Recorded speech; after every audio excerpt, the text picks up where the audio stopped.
हाँ जी, नमस्कार। एक बार फिर से बहुत-बहुत स्वागत है परिपूर्णता क्लासेस के एक और नई कक्षा में। हम हिंदी की शिक्षण विद्या पढ़ रहे थे और प्रमुख रूप से हम आज रचना शिक्षण है इसके बारे में पढ़ेंगे। चलिए, रचना का अर्थ क्या होता है? रचना का अर्थ होता है निर्माण करना, किसी चीज़ को बनाना, नव सृष्टि करना, आपके सजाना या फिर संवारना। क्या कहलाता है? रचना कहलाता है। रचना का वास्तविक तात्पर्य होता है अपने भाव या विचारों को सुसंबद्ध रूप में से आपकी क्या है शुद्ध, स्पष्ट एवं आपकी समअलंकृत भाषा में इस प्रकार प्रकाशित करना कि उसे न्यूनतम आपके नूतनता एवं मौलिकता भी दिखाई दे। रचना का क्या है? वास्तविक तात्पर्य है अपने भाव या विचारों को सुसंबद्ध रूप से आपके क्या है शुद्ध और स्पष्ट और समअलंकृत भाषा में इस प्रकार प्रकाशित करे कि उसे नूतनता या मौलिकता दिखाई दे। यही आपकी क्या है? रचना। सरल शब्दों में कहा जा सकता है भाव और विचारों को मौखिक या लिखित रूप से प्रकट करना या प्रकाशित करना ही रचना है। बच्चों को अपने भावों, विचारों, अनुभवों को ठीक से मौखिक या लिखित रूप से अपने क्या है अभिव्यक्त करने का प्रशिक्षण देना ही रचना कहलाता है। तो बच्चे क्या है अपने भाव हैं, अपने विचार हैं, जो अनुभव हैं, उनको ठीक हिसाब से अपने मौखिक और लिखित रूप से क्या अभिव्यक्त कर सके, ये उनका प्रशिक्षण देना ही क्या कहलाता है? रचना शिक्षण कहलाता है।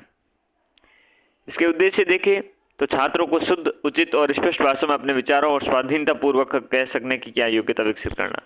जो अपने भाव हैं उचित, जो वह स्पष्ट भाषा में कह सके, ऐसे आपके स्वाधीनता को कह सके, तो ये योग्यता विकसित करना ही रचना शिक्षण का उद्देश्य है। कि रचना का शिक्षण क्यों करना है, इसका उद्देश्य ये है छात्रों में कल्पना शक्ति, तर्क वितर्क, मानसिक एवं निरीक्षण शक्ति का विकास करना। जो बच्चे उनमें अपनी कल्पना की शक्ति है, जो ज़्यादा से ज़्यादा कल्पना कर सके चीज़ों की, तर्क वितर्क कर सके, मानसिक और निरीक्षण शक्ति का विकास हो सके। बालकों में क्रमबद्ध रूप से अपने विचार लिखने, बोलने की आदत का विकास कर सके, यानी कि क्रमबद्ध बनाना प्रमुख रूप से रचना शिक्षण का उद्देश्य रहने वाला है। आत्मविभक्ति को विकसित कर सके, छात्रों को साहित्य सर्जन की प्रेरणा दे सके, शब्दकोश में वृद्धि हो सके, भाषा और शैली को आपके सुव्यवस्थित और सुसंबद्ध करना है, अवकाश के क्षण है उनके आपके उपयोग करना है, उच्च विचारों द्वारा अपने सामाजिक जीवन के सुसंस्कृत बनाना है, व्याकरण सम्मत आपकी लिपिबद्ध जो अभिव्यक्ति है, इन अभिव्यक्तियों को ग्रहण करने की आपकी योग्यता का विकसित करना है। ये प्रमुख सारे आपके इसके उद्देश्य रचना शिक्षण के उद्देश्य रहने वाले हैं। उत्तम रचना के गुण क्या हो सकते हैं? उत्तम रचना वही होती है जिसकी भाषा सरल हो, सुबोध हो, सबको समझ में आ सके, विषय के अनुकूल हो, सभी भाव या विचार आपके क्या उचित क्रमानुसार व्यक्त हो सके। रचना में शब्दों की आपके वर्तनी और विराम चिन्हों का क्या है शुद्ध व सही प्रयोग हो। तो ये क्या उत्तम रचना के गुण हैं? रचना के शब्दों की वर्तनी और विराम चिन्हों का क्या है शुद्ध और सही प्रयोग हो। रचना के रूप, रचना दो प्रकार की होती है, एक लिखित रचना होती है, एक मौखिक रचना होती है। डन है? तो सही है। तो एक लिखित रचना, एक मौखिक रचना। मौखिक रचना में देखिए भाई, कहानी है, वार्तालाप है, वाचन है, कविता पाठ होगा, चित्र वर्णन कर रहे हो, कोई चित्र है इस चित्र का वर्णन कर रहे हो, भाषण दे रहे हो, परिसंवाद कर रहे हो किसी चीज का, अभिनय और कथोपकथन है, वाद विवाद कर रहे हो, बाल उपयोगी चलचित्र आपके सतत संबंधी परिचर्चा है, महान वक्तव्यों के आपके भाषणों की रिकॉर्डिंग और अनुकरण है, बाल सभा और छात्र समाज संसद है, ये सारे इसके अंतर्गत मौखिक रूप से आपके शामिल होते हैं। लिखित रूप में देखें तो सामान्यतः दो रूप होते हैं, एक औपचारिक, एक अनौपचारिक। औपचारिक होता है वो निर्देशित और प्रयोजनमूलक रचना होती है, किसी खास उद्देश्य से लेकर या विद्यालय या कार्यालय के कार्यों के तहत लिखा जाता है। कोई रूपरेखा आपके दी रखी होती है कि प्रारूप है कि इस हिसाब से लिखना है, आधार पर रचना की जाती है। पाठक को ध्यान में रखते हुए समस्त प्रकार की औपचारिकताएं क्या है बरती जाती हैं। विद्यालय कार्यालय पत्र हैं, प्रपत्र हैं, टिप्पणी है, प्रतिवेदन है, सारे इसमें शामिल होते हैं। इनके अलावा भी कक्षा अभ्यास के रूप में आपके प्रलवन, संक्षेपण, अनुच्छेद, जीवनी, व्यक्तिगत पत्र, निबंध आदि भी क्या लिखे जाते हैं, ये भी इसी श्रेणी में आते हैं। वहीं अनौपचारिक लेखन में आपके जो स्वतंत्र या साहित्यिक या सौंदर्य मूलक जो रचना होती हैं, अपने तरीके नजरिए से किसी विषय पर, किसी विधा पर रचना करना होता है। शब्द या भाषा शैली के प्रयोग की स्वतंत्रता होती है, अपने हिसाब से सेट कर सकते हैं, स्वतंत्रता और मौलिक रचना भी कहते हैं। अनौपचारिक लेखन की क्या है असली आपके सृजनात्मक लेखन है, क्योंकि किसी भी सृजनात्मकता क्या है क्रिएटिविटी है, और क्रिएटिविटी अपने आप से अंदर से निकलती है। अगर प्रारूप से ही लिख रहे हैं तो क्या किस प्रकार की क्रिएटिविटी, तो रियल क्रिएटिविटी यही अनौपचारिक लेखन है। इसमें कहानी है, कविता है, एकांकी है, नाटक है, यात्रा वृत्तांत है, आपके संस्मरण है, रिपोर्टाज हैं, अनौपचारिक पत्र हैं। जिसमें निमंत्रण पत्र हो गया, धन्यवाद हो गया, बधाई पत्र हो गया, शुभकामनाएं, शोक आपके पत्र हो गया, विदाई पत्र हो गया, संबंधित मित्रों को लिखे गए पत्र हो गए, सारे इसमें आते हैं। निबंध है, जीवनी है, पत्र आदि यदि प्रारूप निर्देश देकर लिखने का कहा जाए तो ये आपके औपचारिक निर्देशन रचना में आएंगे, वरना क्या है अनौपचारिक में आपके स्वतंत्र रहेंगे। रचना शिक्षण के उद्देश्य देखते हैं। मौखिक रचना की शिक्षण के उद्देश्य और लिखित रचना शिक्षण के उद्देश्य। देखो मौखिक में देखो आत्म प्रकाशन संबंधी कार्यक्रम से सक्रिय भाग लेना, व्याकरण सम्मत आपकी भाषा बोलने की क्षमता विकास करना, आत्मविश्वास के साथ स्वाभाविक रूप में आपके सुश्रव्य वाणी में भाव प्रकाशन करना, शुद्ध उच्चारण पूर्वक वाचन करना, विषय वस्तु के चयन की योग्यता विकसित करना और प्रसंग अनुकूल भाषा का प्रयोग शिष्टाचार का पालन करते हुए करना, ये आपके प्रमुख रूप से मौखिक रचना के शिक्षण के उद्देश्य रहते हैं। लिखित में छात्रों की कल्पना शक्ति और विवेकशीलता का विकास करना है, छात्रों में आत्मा अभिव्यक्ति का भाव अभिव्यक्ति की क्षमता उत्पन्न करना है, छात्रों के उनके विचारों को श्रेणीबद्ध और क्रमबद्ध रूप से अपने लिखने का अभ्यास कराना, छात्रों को साहित्यिक सर्जन की प्रेरणा देना, छात्रों में अपने शब्द भंडार है उनका उचित प्रयोग कर सकने की योग्यता विकसित करना, छात्रों की आपकी मानसिक विचार शक्ति और निरीक्षण शक्ति के क्या विकसित करना, छात्रों को अपने विचार सीखे हुए शब्दों के माध्यम से शुद्ध, स्पष्ट, तारतम्य एवं प्रभाव उत्पादक आपके भाषा शैली में अभिव्यक्त करने की योग्यता बनाना। अब विद्या देखे इसके अंतर्गत रचना शिक्षण की अनेक विद्याएं हैं। छात्रों की रुचि, मानसिक योग्यता, भाषा शक्ति को आदि को देखते हुए विषय या प्रकरण के अनुकूल उचित विधि का अनुसरण आपकी अपेक्षित है।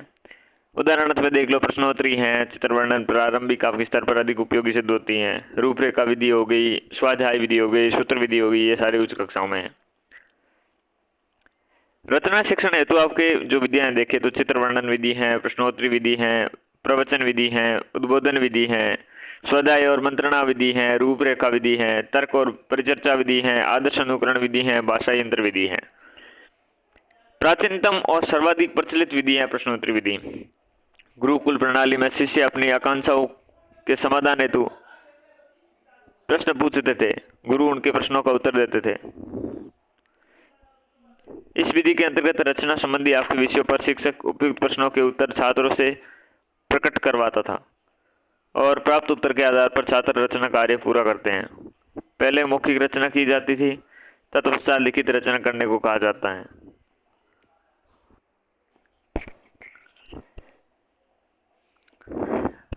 संबंधित विषय पर क्या है, शिक्षक उपयुक्त प्रश्नों के उत्तर छात्रों से प्रकट करवाता है। प्राप्त उत्तर के आधार पर छात्र रचना कार्य पूरा करते हैं। पहले मौखिक रचना की जाती है, बाद में लिखित रचना। छात्र एवं शिक्षक दोनों क्रियाशील रहते हैं, प्रणाली को किसी स्तर पर अपनाया जा सकता है। इस विधि के प्रश्नों के रचना में इस बात का ध्यान रखा जाता है कि बालक सरलता से उत्तर दे और अपने विचारों और अनुभवों को प्रकट कर सके। चित्र वर्णन विधि, इस प्रणाली में आपके अंतर्गत छात्रों के सम्मुख चित्र प्रस्तुत किए जाते हैं। चित्रों की सहायता से किसी घटना या कहानी का क्या है वर्णन किया जाता है। शिक्षक छात्रों से चित्र के संबंध में तार्किक क्रम से प्रश्न पूछता है, छात्र उत्तर देते हैं। चित्रों पर इस प्रकार प्रश्न पूछे जाते हैं, बालक चित्रों के में अंकित दृश्य और घटनाओं को समझते हुए वर्णन करने की क्षमता प्राप्त कर सकते हैं। अंत में आपके छात्रों को चित्र या चित्रों का वर्णन अपने शब्दों में करने के लिए कहा जाता है। प्रारंभिक आपकी जो प्राथमिक स्तर है उस पर रचना शिक्षण की सर्वोत्तम विधि है प्रश्नोत्तरी। किसकी? रचना शिक्षण की प्राथमिक स्तर की। छात्रों की रुचि बनी रहती है, प्रारंभ से अंत तक क्रियाशील रहते हैं। इसमें प्रणाली कक्षा 6 तक की बड़ी ही रोचक प्रणाली सिद्ध होती है, कक्षा 6 तक। चित्र वर्णन विधि के बाद हम बात करें, प्रश्नोत्तर विधि नहीं कहा ना, चित्र वर्णन विधि है ना, ये विधि आपके प्राथमिक स्तर पर रचना शिक्षण की क्या सर्वोत्तम विधि है। अन्य उद्बोधन विधि, रचना के प्रस्तुत विषय में के संबंध में विद्यार्थियों की जिज्ञासा जागृत होती है। ज्ञात सामग्री को क्रमबद्ध रूप से व्यक्त करने के लिए उन्हें प्रेरित किया जाता है। छात्रों के भाव, विचार, तथ्यों को प्रकाशित करने के लिए शिक्षक प्रश्नों की सहायता लेता है। छात्रों को विषय पर चिंतन करने और स्वयं लिखने की प्रोत्साहन किया जाता है। छात्रों की स्मरण शक्ति और कल्पना शक्ति की उद्बोधन करने और रचना के विषय पर सोचने के लिए प्रेरणा देने हेतु आपकी ये विधि उपयुक्त है। तो छात्रों की क्या है, स्मरण शक्ति है, कल्पना शक्ति है, उसके उद्बोधित करने का और रचना के विषय पर क्या है, सोचने के लिए प्रेरणा देने के लिए विधि उपयुक्त है। महापुरुषों के जीवन चरित्र, आत्मकथा, दृश्य एवं अथवा जो घटनाएं के वर्णन है, अभिनय है, ऐतिहासिक भौगोलिक वर्णन है आदि से संबंधित विषयों पर रचना कार्य करने में क्या है, ये प्रणाली उपयुक्त विधि है। इस विधि का उपयोग आपके निम्न माध्यमिक स्तर पर किया जाता है। प्रवचन विधि, ये भी आपके उद्बोधन विधि के विपरीत विधि है। इस विधि में अंतर्गत रचना की विषय सामग्री के विषय में शिक्षक स्वयं वर्णन करता है, छात्रों से लिखने के लिए कहता है। छात्र अध्यापक के द्वारा दिए गए प्रवचन को अपनी भाषा में शैली में क्या है स्मरण के आधार पर लिखते हैं। तो ये क्या विधि आपकी, ये विधि आपकी प्रवचन विधि है। गुरु प्रवचन देता है, फिर कहते हैं छात्रों को भी अपने भाषा में लिखो।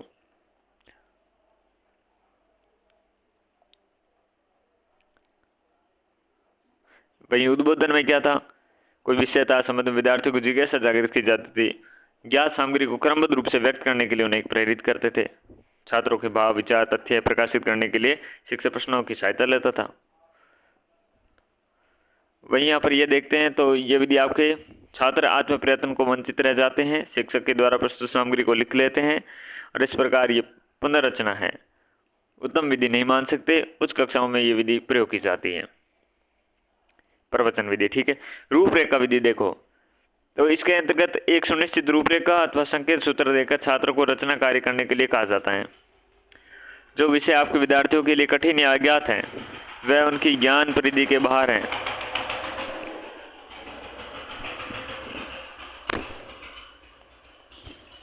तो रूपरेखा विधि क्या है, इस विधि के अंतर्गत एक सुनिश्चित रूपरेखा अथवा संकेत सूत्र देकर छात्रों को रचना करने के लिए कहा जाता है। तो विद्यार्थियों के लिए कठिन या अज्ञात हैं तथा उनकी ज्ञान परिधि से बाहर हैं, उन पर रचना कार्य करने के लिए ये विधि उपयोगी है, क्योंकि रूपरेखा अथवा संकेत द्वारा सूत्रों द्वारा विषय सामग्री से परिचित हो जाते हैं।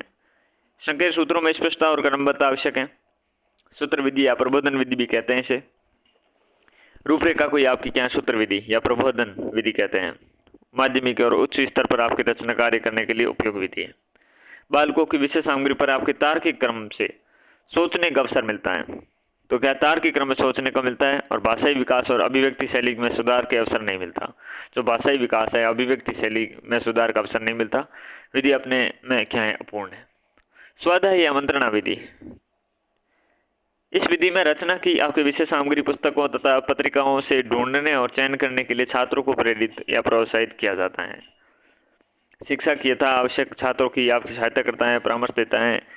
इस हेतु वह पुस्तकों और पत्र पत्रिकाओं के नाम बताता है। छात्रों को इससे विषय सामग्री स्व अध्ययन द्वारा आपके ढूंढने के लिए प्रशिक्षण भी प्राप्त होती है। इसे स्वाध्याय निर्दिष्ट आपकी पद्धति या निर्दिष्ट विधि भी कहते हैं। छात्रों को अध्ययन संबंधी आपके कर्तव्य कार्य दिए जाते हैं, जिन्हें वे कक्ष में अपने अपने स्थान पर बैठकर करते रहते हैं। शिक्षक वहां पर उनके कार्य का निर्देशन और निरीक्षण करता है। तो क्या रचना या विषय सामग्री पुस्तक है तथा पत्रिकाओं से ढूंढने और चयन करने के लिए छात्रों को प्रेरित या प्रोत्साहित किया जाता है। शिक्षक कहते हैं यथा आवश्यक है, छात्रों की सहायता करता है।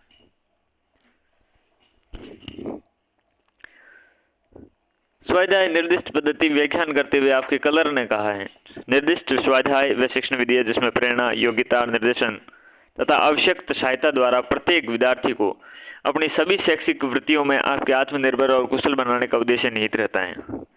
बोसिंग ने लिखा है कि निर्देशन स्वाध्याय से तात्पर्य है विद्यार्थी का आपकी समुचित निर्देशन, ताकि वह कक्षा में अध्यापक के निर्देशन के काम करता हुआ स्वाध्याय की कुशल जो विधियों से परिचित हो सके, उन पर अधिकार प्राप्त कर सके, उनका कुशल प्रयोग कर सके। ये बोसिंग ने लिखा है सारी चीजें। क्या है निर्देशन स्वाध्याय से तात्पर्य, क्या चीजें? बोसिंग के अनुसार कि विद्यार्थी को समुचित निर्देशन, ताकि वह कक्षा में अध्यापक के निर्देशन में काम करता हुआ स्वाध्याय की कुशल विधियों से परिचित हो सके और उन पर अधिकार कर सके। इसके सोपान आपके सोपान देखे तो नियोजन है, फिर क्रियान्वयन है और फिर मूल्यांकन है। पहले नियोजन है, नियोजन करने के बाद उस पर क्रियान्वयन करता है, फिर मूल्यांकन करता है। अगली विधि है अपनी तर्क अथवा परिचर्चा विधि। इस विधि का प्रयोग विवादास्पद जो विषय होते हैं उन पर किया जाता है, जिनके पक्ष और विपक्ष में तर्क प्रस्तुत किए जा सके, रचना कार्य करने के लिए किया जाता है। ऐसे विषयों पर पहले छात्र या वाद विवाद अथवा मौखिक विचार विमर्श एवं तर्क वितर्क करते हैं। इस परिचर्चा द्वारा आपके विषयों के संबंध में पर्याप्त सामग्री एकत्रित हो जाती है। छात्र शिक्षक के निर्देशन में आपके उपयुक्त एवं संगत पूर्वक तर्कों द्वारा अपने पक्ष का प्रतिपादन और विरोध पक्ष का खंडन कर सकते हैं और प्राप्त जो सामग्री है, सामग्रियों के आधार पर निबंध लिखते हैं। शायद शिक्षा, जाति प्रथा, दहेज प्रथा, मूर्ति पूजा आदि विषयों पर रचना कार्य इस विधि में करवाए जा सकते हैं। इस विधि का आपके एक रूप विचार विधि भी है। बालक स्वयं भी परस्पर विचार विमर्श करते हैं, पुस्तकों से सामग्री भी ढूंढते हैं, यथा आवश्यक शिक्षक से भी आपके परामर्श लेते हैं। ये आपके ऐसे निबंध माध्यमिक स्तर पर लिखवाए जाते हैं। अब छोटे बच्चों से क्या तर्क और क्या परिचर्चा करवाएंगे। अनुकरण विधि है, किसी विशेष शैली में लिखित जो रचना है को देखकर उसके अनुकरण के आधार पर रचना कार्य करना अनुकरण विधि है। इस विधि के अंतर्गत आपके अध्यापक छात्रों के समक्ष एक निबंध आदर्श के रूप में प्रस्तुत करता है और ये निबंध की भाषा और शैली उच्च कोटि की होती है। छात्र प्रस्तुत निबंध की भाषा शैली का अनुकरण करते हुए निबंध लिखने का प्रयास करते हैं। इस विधि में छात्रों की क्या अपनी साहित्य शैली के निर्माण की सहायता मिलती है। ये अपने चारों भाषाई कौशलों के विकास हेतु किया जाता है। प्रारंभिक स्तर पर रचना के लिए उपयुक्त विधि है। प्रारंभिक स्तर पर रचना एवं उच्चारण के लिए उपयुक्त विधि है। मातृभाषा शिक्षण की सर्वाधिक प्रचलित और उपयुक्त विधि मानी जाती है। ये अपनी अनुकरण विधि। शिक्षक श्यामपट्ट कॉपी या स्लेट पर अक्षरों को लिख देता है, छात्रों को कहता है कि इन अक्षरों को देखकर उनके नीचे स्वयं इसी प्रकार अक्षर बनाए। ये अनुकरण विधि है। भाषा यंत्र विधि। इस प्रणाली के 4 साधन होते हैं। ग्रामोफोन, सीतावाद्य यंत्र की मशीन, भाषाकारी कोड, वर्णन चित्र और सहायक पुस्तक। वर्तमान में पहले 2 उपकरणों के स्थान पर ध्वनि अभिलेख यंत्र टेप रिकॉर्डर आपके प्रयोग किया जाता है, ग्रामोफोन और भाषा रिकॉर्ड का स्थान पर, ठीक है ना। इस विधि में चित्र को दीवार पर टांग दिया जाता है। टेप रिकॉर्डर के द्वारा चित्र का वर्णन किया जाता है। शिक्षक सूचक दंड पॉइंटर द्वारा चित्र पर संकेत करता चलता जाता है। बालक चित्र देखता है, वर्णन को सुनता है। वर्णन पूरा होने के बाद प्रश्नों की सहायता से पूर्व चित्र के वर्णन की आवृत्ति कराई जाती है। फिर छात्र उन्हें अपनी पुस्तिका में लिखते हैं। अंत में व्यावसायिक पुस्तिका की सहायता से अपने उत्तरों की जाँच करते हैं। तो ये व्यवसाय है प्रणाली, ठीक है। और शक्ति और समय की अधिक लगता है क्योंकि इसमें यंत्र की आवश्यकता पड़ती है, वो तो व्यवसाय होता ही है। तो ये सारी चीज़ें अब कंप्लीट होती हैं और इसके बाद हम आगे बढ़ते हैं द्वितीय भाषा के रूप में हिंदी शिक्षण की विद्या। भाई सेकेंडरी लैंग्वेज है अगर किसी की हिंदी, तो उसे कैसे हिंदी पढ़ाएंगे, इसके लिए विद्या देखते हैं। शिक्षण की दृष्टि से प्रत्येक भाषा की 2 स्थितियाँ होती हैं, एक मातृभाषा, एक सेकेंडरी लैंग्वेज द्वितीय भाषा। मातृभाषा वे होती हैं भाई साहब, भाषा सीखना मनुष्य के जन्मजात प्रवृत्ति है। बालक अपने माता पिता और संपर्क में आने वाले जो अन्य लोगों का अनुकरण करके जिस भाषा को स्वयं सीख लेते हैं उसे मातृभाषा कहते हैं। और किसी क्षेत्र विशेष के व्यक्तियों के लिए उनकी मातृभाषा को छोड़कर अन्य सब भाषाओं को मातृतर भाषा या फिर आप द्वितीयक भाषा कहेंगे। तो जो आपकी जो मातृभाषा से अलावा जो भाषा है उसे मातृतर भाषा या फिर सेकेंडरी लैंग्वेज ही कहेंगे हम। मातृभाषा और सेकेंडरी लैंग्वेज में अंतर क्या है, ये डिफरेंस अगर देखें तो मातृभाषा आपके बालक घर परिवार पर सीखकर विद्यालय आते हैं और मातृतर भाषा या सेकेंडरी बालकों को विद्यालय में सिखाना आरंभ किया जाता है। मदर टंग है, ये बालकों को स्वाभाविक रूप से सीखते हैं और सेकेंडरी लैंग्वेज है, ये विशेष प्रयत्न के द्वारा आपके सिखाया जाता है। मातृभाषा आपके बालक उस समय यानी शिशुकाल में सीखना प्रारंभ करके उनके भाषा सीखने की बहुत आपकी प्रवृत्ति तीव्र होती है। वही सेकेंडरी लैंग्वेज सामान्य तो उस समय सीखने को प्रारंभ होती है जब उन्हें भाषा सीखने की प्रवृत्ति अपेक्षाकृत कम तीव्र होती है। मातृभाषा की आपकी ध्वनियों पर बच्चों का जन्म सिद्ध अधिकार होता है। बालकों की सेकेंडरी जो लैंग्वेज है उसके ध्वनियों को मातृभाषा की ध्वनियों के साथ प्रयत्न आपके सीखना होता है। तो बालकों की सेकेंडरी लैंग्वेज की जो ध्वनियाँ होती है मातृभाषा की ध्वनियों के साथ आपके सह प्रयत्न सीखना होता है। वहीं आपकी मदर टंग भी आपकी क्या ध्वनियों का बच्चों का जन्म सिद्ध अधिकार होता है। मातृभाषा के शिक्षण उद्देश्य बहुत व्यापक होते हैं। मातृभाषा बालक के मानसिक और भावात्मक रचना का आधार और साधन है। वहीं सेकेंडरी लैंग्वेज आपके शिक्षण का उद्देश्य सामान्यतः भाषा के प्रमुख 4 कौशलों तक सीमित रहता है। मातृभाषा के शिक्षण में प्रारंभिक स्तर के बाद साहित्य का शिक्षण प्रारंभ हो जाता है। भाषा एवं साहित्य के इतिहास एवं समीक्षा का भी ज्ञान कराया जाता है। वहीं सेकेंडरी लैंग्वेज का पाठ्यक्रम इतना विस्तृत नहीं होता। शिक्षक को भाषाई कौशलों एवं भाषा के गठन पर ही अधिक ध्यान देना पड़ता है। इसमें बालक यानी मात्र जो भाषा है उसमें बालक बोलना कौशल को स्वाभाविक रूप से आपके सीख लेता है। वहीं इसमें बालक बोलना कौशल सीखने के लिए अंतिम चरण में विशेष प्रयत्नों से सीखता है। मातृभाषा या द्वितीयक भाषा शिक्षण की उपयुक्त जो भिन्नताओं के कारण ही द्वितीयक भाषा शिक्षण की विद्या भी अलग हो जाती है। मातृभाषा एवं जो सेकेंडरी जो लैंग्वेज है शिक्षण की उपयुक्त जो भिन्नताओं के कारण ही द्वितीयक भाषा सीखने की विद्या भी अलग हो जाती हैं। इस दृष्टि से सेकेंडरी जो लैंग्वेज है इसे सीखने की प्रमुख विद्या हम देखें तो व्याकरण अनुवाद विधि है। एक प्रत्यक्ष विधि आती है, संगठन आपके संगठनापरक विधि आती है, एक संरचना या गठन विधि आती है, एक व्याकरण अनुवाद या विधि या भंडारण विधि कहते हैं। तो सारी चीज़ों को समझते हैं। इस विधि का सर्वप्रथम प्रयोग आपके रामकृष्ण गोपाल भंडारकर ने किया, इसलिए इसे भंडारकर विधि कहते हैं, किसे व्याकरण अनुवाद विधि को। या सेकेंडरी लैंग्वेज आपके शिक्षण की सर्वाधिक प्रचलित और सबसे प्राचीन आपकी विधि है कौन सी? व्याकरण अनुवाद विधि या भंडारकर विधि। इसे परंपरागत या शास्त्रीय विधि भी कहते हैं, परोक्ष या अप्रत्यक्ष विधि भी कहते हैं। व्याकरण की भाषा में आत्मा मानती है। व्याकरण को क्या है? भाषा की आत्मा मानती है। सर्वप्रथम द्वितीय भाषा की आपकी मूल ध्वनियां, शब्दों, वाक्य और उसकी व्याकरण का ज्ञान कराया जाता है और यह ज्ञान अनुवाद द्वारा आपके कराया जाता है, इसलिए इस विधि को व्याकरण अनुवाद विधि कहते हैं। इस विधि में मातृभाषा के शब्द और वाक्य आपके प्रस्तुत किए जाते हैं, फिर उनके लिए द्वितीय भाषा के आपके शब्द और वाक्य बताए जाते हैं। द्वितीय भाषा का व्याकरण पहले पढ़ाया जाता है। प्रणाली में आपके भाषा की अपेक्षा तत्वों की ज्ञान पर अधिक बल दिया जाता है। अनुवाद इस प्रणाली का अनिवार्य अंग है और मातृभाषा के अवतरणों का द्वितीय भाषा में आपका अनुवाद कराया जाता है और इसके अभ्यास द्वारा द्वितीय भाषा के शब्दों और वाक्य की रचनाओं का ज्ञान प्रदान कराया जाता है। अनुवाद करते समय विद्यार्थी मातृभाषा के शब्दों के आधार पर सेकेंडरी लैंग्वेज के आपके शब्दों को रखने का प्रयत्न करता है। सेकेंडरी लैंग्वेज के स्वयं आपकी शिक्षण मालाएं इस विधि का आधारित होती हैं। मातृभाषा की सहायता से शिक्षण होता है। ज्ञात से अज्ञात की तरफ आपके शिक्षण सूत्र का प्रयोग होता है।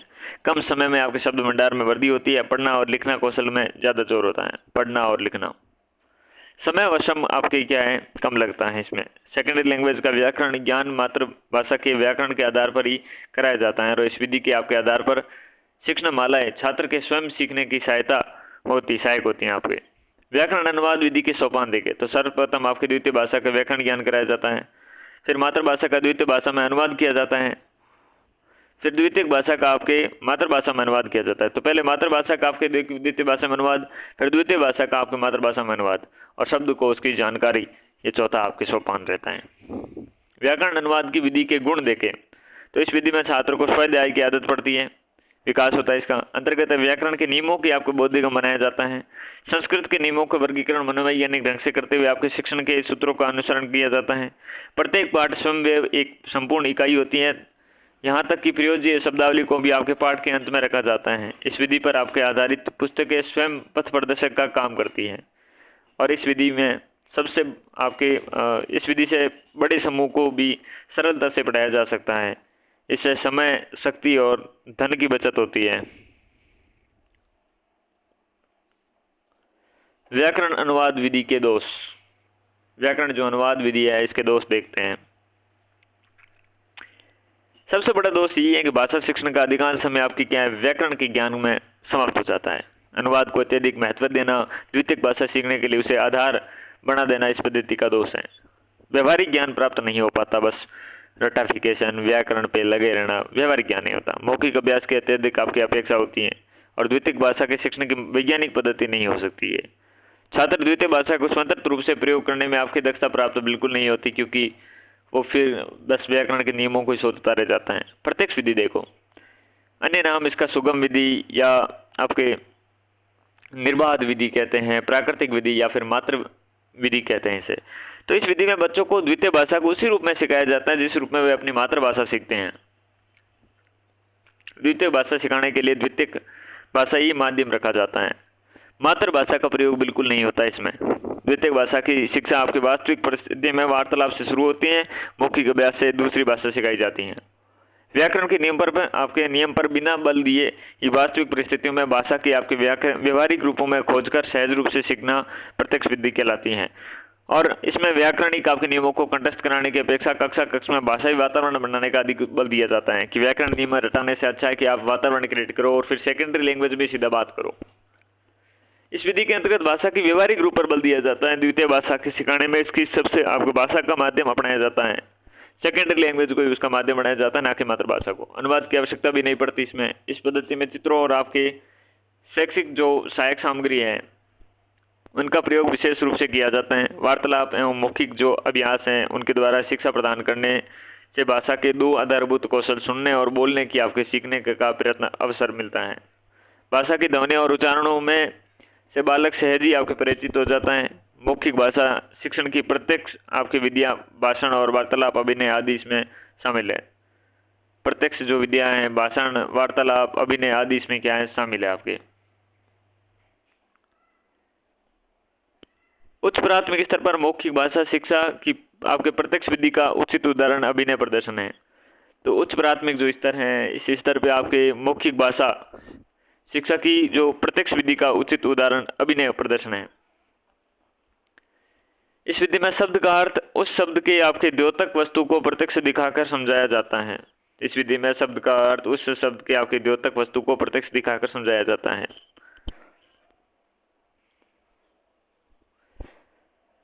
संगठना पर आपके परख विधि, शब्दावली पर बहुत बल देने के स्थान पर भाषा संगठना पर बल देना। स्वाभाविक संवादों द्वारा मौखिक कथनों से अभ्यास इस विधि की विशेषता है। संगठना परक विधि देखो तो शब्दावली पर बहुत बल देने के स्थान पर भाषा संगठन पर बल देना। स्वाभाविक संवादों द्वारा आपके मौखिक कथनों से अभ्यास इस विधि से विशेष महत्व रहते हैं। तो क्या है, स्वाभाविक संवाद रहे हैं, मौखिक कथनों से अभ्यास इस विधि की सहायक रहते हैं संगठन परक में। इसे प्रारंभ में सेना विधि आर्मी मेथड कहा जाता था, क्योंकि द्वितीय विश्व युद्ध के बाद अमेरिकन सैनिकों की भाषा सीखने के लिए इस विधि का प्रयोग किया जाता था, संगठन परक विधि। मौखिक अभ्यास पर बल देने से इसे सर्वे भाषा विधि कहते हैं। भाषा वैज्ञानिक आपके भाषा का आधार लेने के कारण इसे भाषा वैज्ञानिक विधि भी कहा जाता है। शिक्षक या आदर्श वक्ता स्वयं या टेप द्वारा पूरा संवाद या पाठ सुनाता है और विद्यार्थी उच्चारण या अनुष्ठान का पूरा अनुकरण करते हुए इस तरह आपके कंठस्थ कर लेता है कि अर्थ न जानते हुए भी शुद्ध उच्चारण के साथ उस संवाद को सुना देता है। उसके बाद संवाद के वाक्यों का अर्थ समझाया जाता है, फिर व्याकरणिक सूचना प्रदान की जाती है और अभ्यास करवाए जाते हैं। प्रत्यक्ष विधि के दोषों का आपके निवारण बहुत कुछ इस विधि के द्वारा हो जाते हैं संगठनापरक विधि में। तो शब्दावली पर बहुत अधिक बल देने के स्थान पर क्या है, भाषा संगठन पर बल दिया जाता है। स्वाभाविक संवाद द्वारा मौखिक कथनों से क्या है, अभ्यास इस विधि की विशेषता रहती है। संरचना विधि देखें तो इसका गठन या पद्धति अथवा गठन पद्धति देखें तो संगठन परक जो पद्धति है सेकेंडरी लैंग्वेज के रूप में अंग्रेजी शिक्षण की यह सर्वोपयुक्त आपकी आधुनिक पद्धति मानी जाती है। यह पद्धति लंदन विश्वविद्यालय संस्थान में ब्रिटिश काउंसिल के भाषा विशेषज्ञों के द्वारा भाषा शिक्षा संबंधी अनेक शोध, प्रयोग एवं अनुभव का परिणाम है। इस पद्धति के अनुसार द्वितीयक भाषा कौशल सीखने की भाषा की अपेक्षा आपके संरचनात्मक ज्ञान और उस पर अधिकार प्राप्त करने का अधिक महत्वपूर्ण है। तो ये पद्धति आप जो पद्धति है सेकेंडरी लैंग्वेज की कौशल सीखने में भाषा की अपेक्षा संरचनात्मक ज्ञान और उस पर अधिकार प्राप्त करना अधिक है। तो भाषा के संरचनात्मक रूपों का अधिकाधिक आपके अभ्यास करना इस पद्धति की विशेषता रहती है। भाषा की संरचना के अंतर्गत ध्वनि, शब्द, वाक्यांश एवं वाक्य गठन के सभी रूप शामिल हैं और उनके वर्गीकृत एवं आपके आयोजित पाठ्यक्रम के आधार पर उन्हें शिक्षा प्रदान की जाती है। और इस पद्धति में मौखिक अभ्यास पर आपके बल दिया जाता है और कक्षा में द्वितीयक जो भाषा के यथासंभव आपके क्या है, प्रयोग किया जाता है।